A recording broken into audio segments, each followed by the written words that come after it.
Placer l'échelle et je ferai passer les cordes après. Tous donnent leur sang et ils donnent aussi de leur temps, voire de leur personne. Élodie, c'est périlleux d'être bénévole? Un petit peu, mais après c'est une question d'habitude. Dans quelques jours à Vaugneray se déroule une des 5 collectes de l'année et il faut que ça se voie.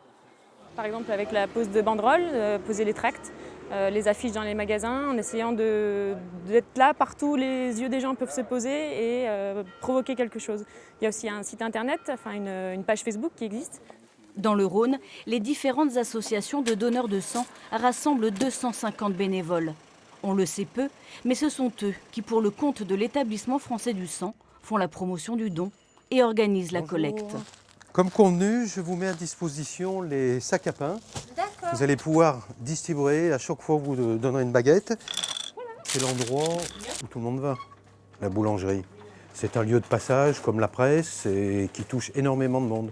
Prochaine étape, collation. Manger, boire, vous asseoir, 15 minutes. Et ici à Oullins, comme à Vaugneray, journée. les nouveaux donneurs, c'est un objectif pour l'établissement français du sang. Des nouveaux qu'il faut fidéliser. Là encore, après le don, les bénévoles sont à l'œuvre. C'est pas la première fois que vous donnez votre sang.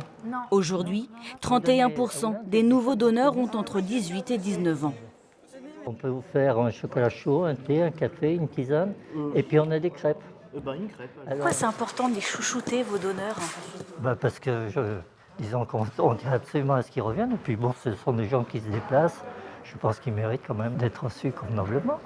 Toute chaude, pas fluide. Fidéliser est un défi. Sur les 2,5 millions de donneurs recensés en France, 170 000 sortent chaque année des fichiers de l'établissement français du sang.